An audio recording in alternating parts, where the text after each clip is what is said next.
సార్వత్రిక ఎన్నికల్లో ప్రజా తీర్పును గౌరవిస్తున్నామని మాజీ మంత్రి కాకాని గోవర్ధన్ రెడ్డి అన్నారు. గోవర్ధన్ రెడ్డి మీడియాతో మాట్లాడారు. ప్రజల తీర్పుతో ఆశ్చర్యం, బాధ కలుగుతోంది. ఇచ్చిన హామీలను జగన్ నెరవేర్చారు. పాలనలో ఎన్నో సంస్కరణలను తీసుకొచ్చారు.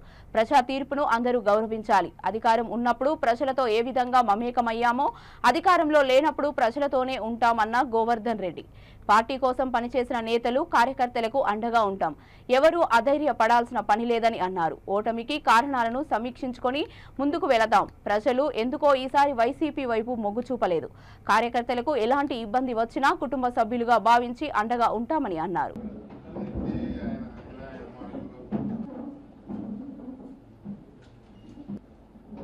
ఆంధ్రప్రదేశ్ రాష్ట్రానికి సంబంధించి సార్వత్రిక ఎన్నికలు నిర్వహించి ఫలితాలు ప్రకటించి తెలుగుదేశం పార్టీ ప్రభుత్వానికి అవకాశం కల్పించడం జరిగింది. ప్రజా తీర్పుని గౌరవిస్తున్నాం. ప్రజలు ఎన్నుకున్నటువంటి ప్రజాప్రతినిధులందరికీ శుభాకాంక్షలు తెలియజేస్తున్నాం. రాష్ట్రంలో ప్రజలు ఇచ్చినటువంటి తీర్పు పట్ల మాకు నిజంగా ఆశ్చర్యం కలిగింది, బాధ వేసింది. ఎందుకంటే ముఖ్యమంత్రిగా జగన్మోహన్ రెడ్డి గారు ప్రజలకు అనేక రకాలైనటువంటి సంక్షేమ కార్యక్రమాలను అమలు చేశాడు.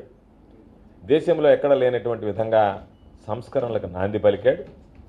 ఈరోజు విద్య విషయంలో కానీ, వైద్యం విషయంలో కానీ, వ్యవసాయం విషయంలో కానీ, అన్ని వర్గాలకు సంబంధించినటువంటి ప్రజలకు సంక్షేమం అందించడంలో కానీ, ఎన్నికలకి 2019 ఎన్నికల మేనిఫెస్టోలో ఏదైతే నేను ప్రజలకు చేస్తానని చెప్పి ప్రకటించాడో దాదాపుగా 99% వాటిని అమలు చేయడంలో కానీ, ఎక్కడ రాజీ పడకుండా ఎన్ని రకాలైనటువంటి ఇబ్బందులు ఉన్నా పేదవాడికి, అన్ని వర్గాలకు సంబంధించినటువంటి ప్రజలకి అండగా నిలవడం జరిగింది.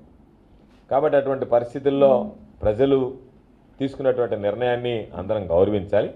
ప్రజలు ఆ నిర్ణయం తీసుకోవడానికి కారణాలు ఏంటి అనేటువంటిది కూడా మేము ఒకసారి అంతర్గతంగా పార్టీలో కూడా సమీక్షించుకోవడం, దానికి సంబంధించినటువంటి ఒకసారి ఎందుకు జరిగిందనేటువంటి దాని మీద కూడా ఒక ఆలోచనకు రావడం జరుగుతుంది.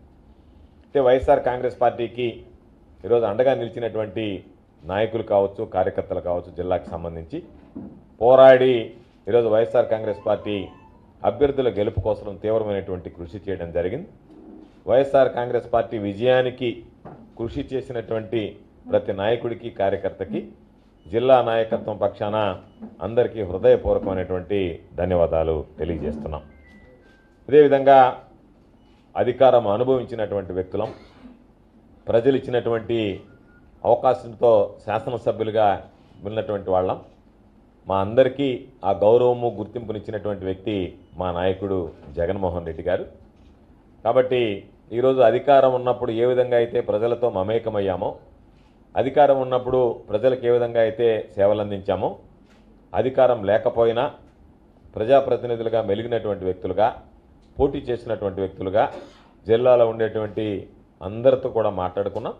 నాయకులు అందరితో కూడా ఈరోజు అందరం కలిసి అధికారం ఉన్నా లేకపోయినా, పదవులు ఉన్నా లేకపోయినా ప్రజాసేవలో ప్రజలతో అందరితో మమేకమయ్యేటువంటి విధంగా చర్యలు తీసుకోవడం, మా భవిష్యత్తు ప్రణాళిక కూడా నెల్లూరు జిల్లాకు సంబంధించి ఏ ఒక్క నాయకుడు, కార్యకర్త కూడా కష్టం కానీ నష్టం కానీ కలగకుండా అన్ని విధాలా అండగా నిలవడం జరుగుతుందని చెప్పి ఈ సందర్భంగా మనవి చేస్తున్నాను.